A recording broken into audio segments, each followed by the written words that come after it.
Hello friends, स्वागत है आप सभी का सुरमा ट्यूटोरियल के एक और नए वीडियो में। तो इस वीडियो में हम लोग पढ़ेंगे 12th इंग्लिश के पोएट्री सेक्शन के VVI ऑब्जेक्टिव क्वेश्चंस को। देखिए, इस वीडियो में मैं आप लोगों को 60 क्वेश्चन कराऊंगा जो आपके एग्ज़ाम के लिए बहुत ज़्यादा इम्पोर्टेंट होने वाली है। चाहे आप किसी भी स्ट्रीम के स्टूडेंट हो, आर्ट, साइंस, कॉमर्स, किसी का भी, ठीक है। तो ये वीडियो आपके लिए काफ़ी लाभदायक होगी। तो वीडियो पूरे लास्ट तक ध्यान से देखिए और कोई मित्रगण है तो उन्हें भी शेयर करें यदि वो 12th में पढ़ रहे हैं और इसी साल एग्ज़ाम देने वाले हैं 2024 में। तो ठीक है, चलिए बिना देरी के वीडियो शुरू करते हैं। यदि वीडियो अच्छी लगती है तो लाइक कर दीजिएगा और अच्छी नहीं लगेगी तो डिसलाइक भी करके ज़रूर से ज़रूर बताइएगा, ठीक है। चलिए देखिए, इनमें उन्हीं क्वेश्चन को इस PDF में मैं रखा हूँ जो बिल्कुल पूछे जाने की संभावना बहुत ज़्यादा है, ठीक है। देखिए, 60 क्वेश्चन मैं आपको पोएट्री सेक्शन से कराऊंगा और 60 क्वेश्चन प्रोज से भी कराऊंगा, ठीक है। तो 120 क्वेश्चन यदि आप पढ़ लेते हैं तो आपका 30 से 35 नंबर जो बुक से पूछा जाता है वो सभी क्वेश्चन कवर हो जाएंगे, एक भी इससे बाहर से नहीं आएगा, ठीक है। चलिए पढ़ना स्टार्ट करते हैं। थोड़ा सा बड़ा कर लेते हैं। चलिए, अब आपको समझ में आएगा। देखिए, पहला क्वेश्चन है, John Donne is a poet, यानी जॉन डॉन कैसे पोएट है, नेचर, मेटाफिजिकल या कैवलियर। तो इसका जो सही आंसर होगा मेटाफिजिकल, यानी आध्यात्मिक कवि थे। कौन से? आध्यात्मिक। देखिए, मेटाफिजिकल का मतलब होता है आध्यात्मिक, ठीक है। तो ये जॉन डॉन जो थे ये आध्यात्मिक कवि थे। आप लोग समझे होइएगा इस क्वेश्चन को। चलिए देखिए, मेरी वॉइस अच्छी नहीं आ रही है क्योंकि मेरा तबीयत ख़राब है और मैं बाहर हूँ घर से, ठीक है। तो थोड़ा सा मैनेज करके चलिएगा, पर आपको क्वेश्चन समझ में ज़रूर आ जाएंगे। देखिए, मैकेविटी मूव्स लाइक अ, जो मैकेविटी थी, मैकेविटी द मिस्ट्री कैट, वो मतलब मैकेविटी किस तरह से मूव करती थी, किसकी तरह थी। इसका जो सही आंसर होगा सांप की तरह, स्नैक, ठीक है। आंसर देखिए उसमें लिखा हुआ है, यदि आप लाइन बाय लाइन पढ़े होइएगा तो आपके चैप्टर में लिखा हुआ है कि मैकेविटी मूव्स करता था लाइक अ स्नैक, ठीक है। चलिए अगला क्वेश्चन देखिए, अगला क्वेश्चन पूछ रहा है द लाइन, यानी यह जो लाइन है, and the nightingale is dumb and angel will not come, ये लाइन आपको पढ़े होइएगा चैप्टर नंबर 3 पोएट्री सेक्शन के, यानी now the leaves are falling fast की यह लाइन है, ठीक है। तो आपको आंसर देना है now the leaves are falling fast. इसका सही आंसर होगा सी, ठीक है। यह लाइन कहाँ से, इंपॉर्टेंट लाइन है, कई बार पूछा गया है, ठीक है, बिल्कुल याद रखिएगा। चलिए अगला क्वेश्चन है, dash died of tuberculosis at the age of 26। कह रहा है कि 26 साल की एज में, एक मिनट, 26 साल के एज में है ना, ट्यूबरक्लोसिस यानी टीबी, टीबी के कारण किसकी मृत्यु हो गई थी। तो इसका जो सही आंसर है जॉन किट्स की, ठीक है। ये ओड टू ऑटम के राइटर हैं हमारे बुक में, ठीक है, जॉन किट्स। इनकी जो मृत्यु हो गई थी टीबी से हो गई थी, यानी ट्यूबरक्लोसिस से। यानी ऑप्शन में आपको टीबी भी लिखा रहेगा तो भी सही होगा, या ट्यूबरक्लोसिस वो भी सही होगा, ठीक है। चलिए अब नेक्स्ट क्वेश्चन को देखते हैं। ठीक है, वीडियो थोड़ी लंबी होगी पर आपको देखना है, तभी आपको अच्छा नंबर ला पाइएगा, ठीक है। देखिए, Walter de la Mare was born in the year, देखिए यानी वाल्टर डेलामेयर का जन्म कब हुआ था, यही पूछ रहा है, किस वर्ष में हुआ था।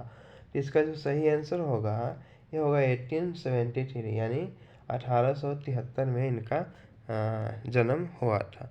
क्लियर। चलिए, आपको समझ में आ रही है कि नहीं कमेंट करके ज़रूर बताइएगा, ठीक है। देखिए, I celebrate myself and sing myself is written by, कह रहा है ये जो लाइन है ये किसने लिखा है।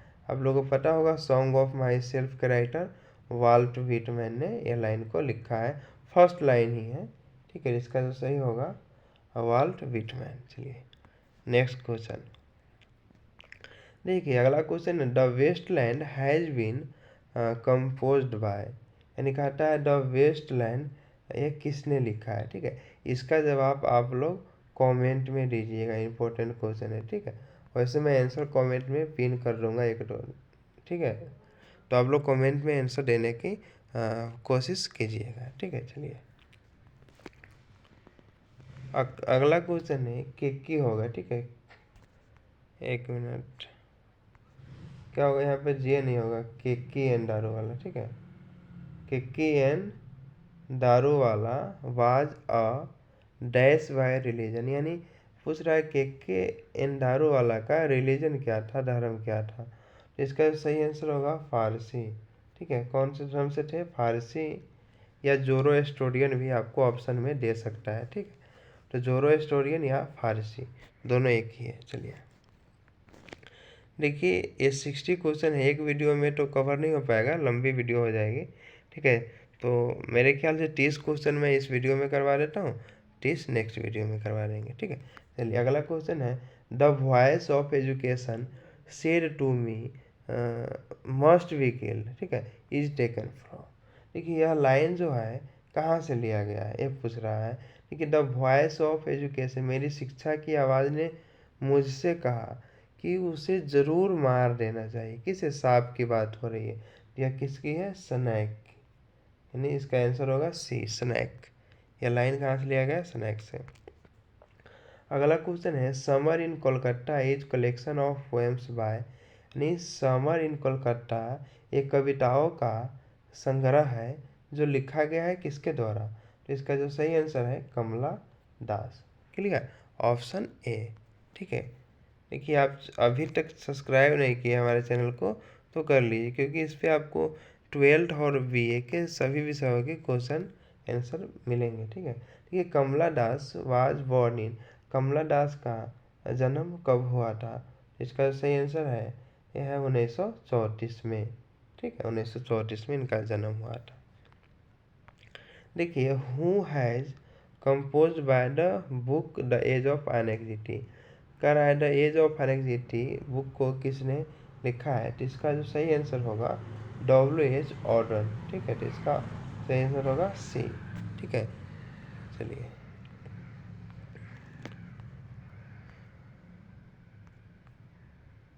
देखिए लिखा हुआ है consigning his name new born son to flames to flesh dash year ago, कह रहा है कि कितने साल पहले, जो राइटर है ना, आप लोग पढ़े होइएगा, फायर हिम का है लाइन, कि कितने साल पहले अपने जो फर्स्ट बॉर्न होता है, यानी वह अपने प्रथम बच्चे को आग के हवाले किया था। तो ये इसका सही आंसर होगा 20 साल पहले, ठीक है। चलिए अगला क्वेश्चन है, मैक्विटी इज आउटवार्डली, मैक्विटी कह रहा है कि आउटवार्डली मतलब बाहर से कैसे दिखते थे। तो उसका सही आंसर होगा रिस्पेक्टेबल, लेकिन अंदर से बहुत खतरनाक था, आप लोग पढ़े होइएगा, ठीक है। आप लोग कमेंट करेंगे तो मैं, अभी भी टाइम बचा हुआ है, मैं लाइन बाय लाइन एक्सप्लेनेशन भी करवा दूंगा, एक्सप्लेनेशन और समरी भी करवा दूंगा, ठीक है। चलिए आप लोग जुड़े रहे हमारे साथ, ठीक है। द सोल्जर इज डैश, तो सोल्जर क्या है, तो एक सोनेट है, क्या है, सोनेट, ठीक है। 14 लाइन वाली कविता को हम लोग सोनेट कहते हैं, ठीक है। 14 लाइन्स की कविता को सोनेट कहते हैं। तो ये क्या है, द सोल्जर में 14 लाइनें देख लीजिएगा, सोनेट। अगला जो क्वेश्चन है, an epitaph deals with a beautiful, यानी एन एपिटाफ में किसके बारे में बात होती है, तो ब्यूटीफुल लेडी के बारे में, है ना। एक नहीं कहता हेयर लाइज और ब्यूटीफुल लेडी, है ना, कभी कहते हैं वाल्टर डेलामेयर। तो इसका सही आंसर होगा लेडी, ओके। चलिए नेक्स्ट, अगला जो क्वेश्चन है, ओड टू ऑटम, है ना, इज डैश, क्या है, तो ये एन ओड है। ओड टू ऑटम क्या है, ओड। देखिए ओड का सीरीज है जो जॉन किट्स ने लिखा है, लगभग 5-6 ओड लिखे हैं, ठीक है, जिनमें से आपका ओड टू ऑटम इनके द्वारा लिखा गया आखिरी ओड था, ठीक है। चलिए नेक्स्ट है, W.H. Auden won the dash prize in 1948, कहता 1948 में कौन से प्राइज मिला था इनको, ठीक है, यानी विन किया था, जीता था W.H. ऑर्डन, कौन से प्राइज। इसका सही आंसर है प्लीजर प्राइज, ठीक है। सही आंसर क्या होगा, प्लीजर प्राइज, ठीक है।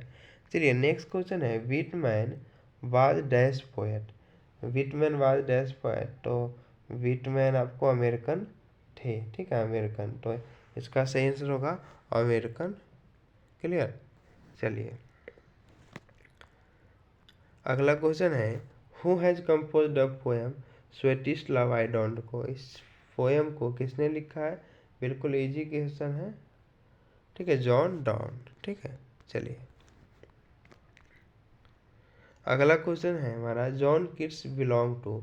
अब पूछ रहा है जॉन किट्स कहाँ के रहने वाले थे, तो इसका सही आंसर होगा ब्रिटेन या इंग्लैंड दिया रहेगा तो इंग्लैंड।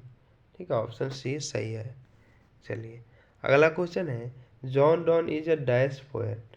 हाँ देखिए, तो यहाँ पे ब्रिटिश दिया हुआ है, तो सेम ही क्वेश्चन है। चलिए अगला क्वेश्चन है, व्हिटमैन वाज बॉर्न इन। ठीक है, तो इनका जो जन्म हुआ था ये कब हुआ था, तो इसका सही आंसर है 1819 में इनका जन्म हुआ था और 1892 में इनकी मृत्यु हो गई थी। आप लोग याद रखेंगे अमेरिका के थे। ठीक है, चलिए वाल्ट व्हिटमैन से निश्चित ही क्वेश्चन बनेंगे, एक नहीं दो क्वेश्चन लिख के रख लीजिए। Walt Whitman is dash years old. तो भाई 37 साल है ना, जब वो कविता में नहीं लिखते हैं कि नाउ आई एम 37 ओल्ड, नहीं तो 37 साल। चलिए अगला जो क्वेश्चन है हमारा, and active hands must dash lonely on the separate knees. इसका सही आंसर होगा फ्रीज। नहीं कहता है एक दिन हाथ ठंडे पड़ जाएंगे और वो अकेला पड़ जाएंगे और सेपरेट हो जाएंगे, घुटनों पर आ जाएंगे। ठीक है, ये now the leaves are falling fast का लाइन है। ठीक है, तो यहाँ पर आंसर होगा फ्रीज, मस्ट फ्रीज। ओके, चलिए वीडियो कैसी लग रही है कमेंट लाइक करके ज़रूर से ज़रूर बताइएगा। ठीक है, तभी मैं जल्दी जल्दी वीडियो ला पाऊँगा। ठीक है, चलिए अगला कहता है, who has compose the poem now the leaves are falling fast. तो सही आंसर होगा डब्ल्यू.एच. ऑडेन। ओके, चलिए नेक्स्ट है, Keats was a dash poet. John Keats romantic poet थे, विक्टोरियन थे, मॉडर्न थे, किस तरह के कवि थे? सही आंसर होगा रोमांटिक। चलिए अगला क्वेश्चन है, autumn is a season of मेलो फ्रूटफुलनेस। फर्स्ट लाइन ही है, क्या होगा? फ्रूटफुलनेस। इसका सही आंसर होगा ऑप्शन बी। चलिए अगला क्वेश्चन है, who has compose the poem an epitaph. इसका जो सही आंसर होगा Walter de la Mare. Okay, इसका सही आंसर होगा वाल्टर डे ला मेयर। चलिए इसका अगला है, देखिए, and when I crumble who remember is written by. नहीं कहता है कि जब मैं टूट बिखर जाऊंगा, जब मैं मर जाऊंगा तो मुझे याद करने वाला कौन रहेगा, है ना। ये कवि कहते हैं ना वाल्टर डेला में कि अभी मैं जिंदा हूँ तो मैं इस लेडी को याद कर रहा हूँ, लेकिन जब मैं मर जाऊंगा तब कौन याद रखेगा।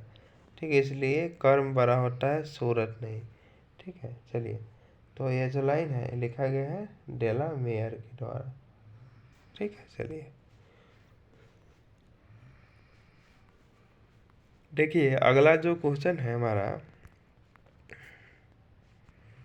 The soldier is dash poem, है ना। तो ये पैट्रियोटिक पोएम है, तो ये पोएम है, ये मतलब देशभक्ति वाली पोएम है। ठीक है, चलिए अगला क्वेश्चन है, who has composed the poem the soldier. देखिए हमने तो सोचा था कि 30 क्वेश्चन इस वीडियो में कराऊंगा, किंतु 12 मिनट में हो गया था 30 क्वेश्चन, तो मैंने सोचा 20 और 22 मिनट में पूरा 60 क्वेश्चन हो जाएगा एक ही वीडियो में। सो आप लोगों के लिए फ़ायदा ही रहेगा। ठीक है, इसलिए मैं पूरा क्वेश्चन को करा रहा हूँ इसी वीडियो में। ठीक है, आप लोग बने रहे, यदि आपको नंबर अच्छे लाने हैं तो बने। सिर्फ एक वीडियो से 20-22 मिनट की वीडियो से आपका अगर 15 नंबर कंप्लीट हो रहा है सिर्फ 60 क्वेश्चन के ऊपर, को इससे अच्छा क्या होने वाला। ठीक है, who has compose the poem the soldier. The soldier poem को किसने कंपोज किया है जी? इसका जो सही आंसर है रूपर्ट ब्रूक। ओके, चलिए थोड़ा मैं फास्ट भागूंगा। ठीक है, देखिए who has compose the poem Macavity the mystery cat. Macavity the mystery cat यानी किसने लिखा है? सही आंसर होगा ऑप्शन ए, टी.एस. इलियट के द्वारा लिखा गया है। ओके, चलिए next question, T S. Eliot was awarded the Nobel prize for literature in, कहता है साहित्य के क्षेत्र में, लिटरेचर मतलब साहित्य के क्षेत्र में नोबेल प्राइज से नवाजा गया था टी.एस. इलियट को कब? इसका सही आंसर होगा ये वाला, ठीक है, 1948 यानी 1948। चलिए देखिए अगला है fire him written by sorry यानी दारू वाला, के दारू वाला, ऑप्शन सी। ओके, चलिए अगला है साहित्य अकादमी अवार्ड वाज गिवन टू के दारू वाला, कहता है साहित्य अकादमी जो प्राइज है, अवार्ड है, वो दारू वाला को कब दिया गया था? ठीक है, इसका सही आंसर होगा ए वाला, ठीक है, 1984। अगला क्वेश्चन है D H. Lawrence has written the poem, है तो सही सिंपल है, स्नैक को किसने लिखा है? तो डी.एच. लॉरेंस ने लिखा है, ठीक है। चलिए अगला जो क्वेश्चन है, the snake seemed like a dash in exile, तो इसका जो सही आंसर होगा फकीर, ठीक है, फकीर इन एक्साइल। एक minute, sorry, the snake SIM यानी जो सांप है ये लगता था, लाइक कैसा? तो किंग होगा इसका आंसर सही, ऑप्शन डी, यानी एक किंग, एक राजा की तरह जो वनवास में गया हुआ, एक्साइल पे गया हुआ, आंसर डी सही है। चलिए देखिए अगला क्वेश्चन है, कमला दास इज एन पोएटेस, यानी इंडियन थे, कमला दास सिंपल नाम से ही पता, इंडियन कवित्री थे। चलिए अगला क्वेश्चन है, silence is written by, silence को किसने लिखा है? ठीक है, चलिए इसका सही आंसर है कमला दास, ठीक है। चलिए देखिए मेरी आवाज़ फंस रही होगी क्योंकि तबीयत थोड़ा सा डाउन है, आप लोग थोड़ा ध्यान रखेंगे इस बार को, ठीक है। D H. Lawrence belong to, D H. Lawrence कहाँ से बिलोंग करते थे? इसका सही आंसर है इंग्लैंड, ठीक है। देखिए भले ये जो कहानी है इटली की है, जो हम लोग पढ़ते हैं सैनिक में, क्लियर, किंतु इटली में हिस्ट्री पर फ्रांस का है नहीं, तो इंग्लैंड का है, ठीक है। चलिए कहता है sons and leaves is written by, ठीक है, इसका जवाब आप लोग, इसका भी जवाब आप लोग कमेंट में दीजिएगा।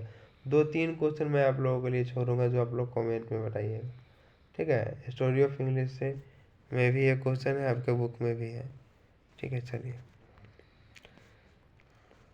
अगला क्वेश्चन है, it never forgot and 20 years since is taken from,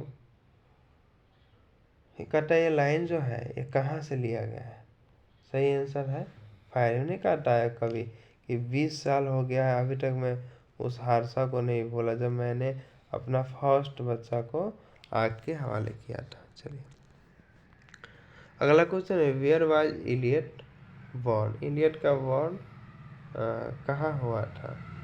ठीक है, इसका सही आंसर है, देखिए आपके चैप्टर में 2 ही कवि है जो यूएसए से है, एक वाल्ट विटमैन और नहीं इंग्लैंड से ही हो गए, ठीक है। थोड़ा मुझे कन्फ्यूजन है, आप लोग बुक में से देख के बताइएगा। चलिए देखिए मैकेविटी इज कॉल्ड, मैकेविटी को क्या कहा जाता है? तो द हिडन पाव, इसका सही आंसर होगा option A, the hidden paw. देखिए अगला question, who has composed the poem song of myself, song of myself को किसने लिखा है? तो वाल्ट विटमैन।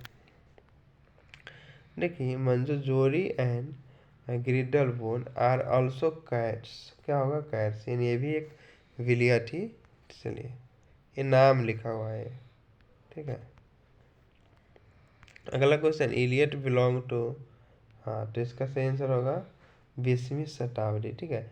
इलियट जो टी.एस. इलियट है 20वीं शताब्दी के एक जाने माने नाम थे, ठीक है, लिटरेचर के क्षेत्र में। चलिए अगला जो क्वेश्चन है, a false in the internal mind, ये सोल्जर का लाइन है, ठीक है। No less in the digital mind, यह लाइन को किसने लिखा है? द सोल्जर यानी रूपर्ट ब्रूक लिखा है, ठीक है। ऑप्शन डी सही है।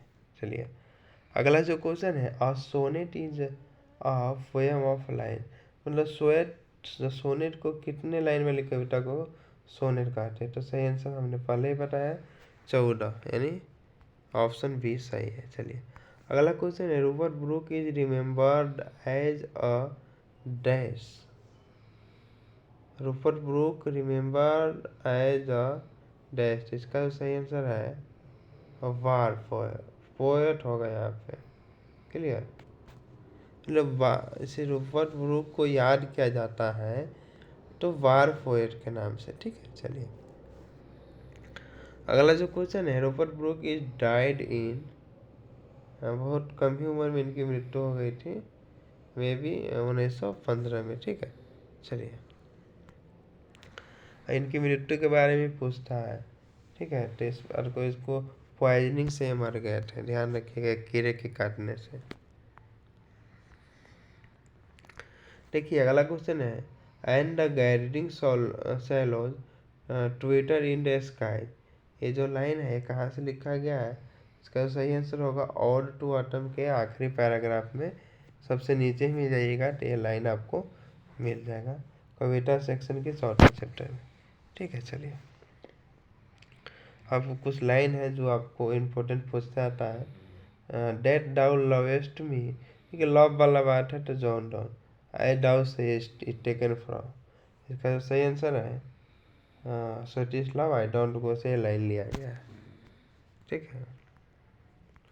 कि ही लिफ्टेड हिज हेड, उसने अपने सर को उठाया, फ्रॉम हिज ड्रिंकिंग, पानी जो पी रहा था ना साफ, फिर अपने सर को उठाया, एज कैटल डू, जैसे मवेशी करते हैं, ठीक है, उसी तरह से पानी पी रहा है और सर उठाया। ये लाइन कहाँ से है, किसने लिखा है? लॉरेंस ने लिखा है, ठीक है। चलिए अगला जो क्वेश्चन है, the line in hearts at peace under an English heaven is taken from, इसका सही आंसर है, यह जो लाइन लिया गया है द सोल्जर से, यानी ऑप्शन बी सही है। चलिए अगला क्वेश्चन है, John Donne was born in, यानी जॉन डॉन का जो जन्म था ये कब हुआ था? तो 1572 में इनका जन्म हुआ था, 1572 में। क्लियर, चलिए देखिए, John Keats died at the age of 26, यानी 26 साल की अवस्था में इनकी मृत्यु हो गई थी। चलिए अगला क्वेश्चन देख लेते हैं, ठीक है। Light of step and heart was she is taken from, ये जो लाइन है ये कहाँ से लिया गया है? इसका सही आंसर होगा आयन एपिटाफ से लाइन लिया गया है, ठीक है। चलिए देखिए ये वीडियो आपके लिए हेल्पफुल हो रही है कि नहीं, तो उस हिसाब से कमेंट करके बताइएगा। यदि आप यहाँ तक देख रहे हैं तो तभी मैं आगे वीडियो बनाऊँगा, ठीक है, प्रोज का ही, ठीक है। Machiavelli the mystery cat is a dash poem, जिसका जो सही आंसर है ह्यूमरस स्टोरी है, ठीक है। चलिए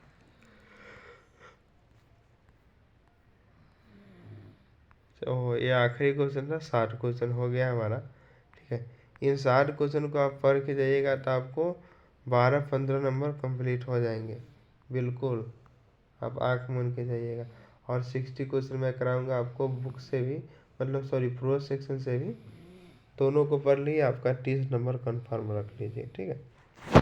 चलिए तो मिलते हैं नेक्स्ट वीडियो में, ठीक है। यहाँ तक हमारे साथ बने रहें इसके लिए बहुत बहुत धन्यवाद, ठीक है।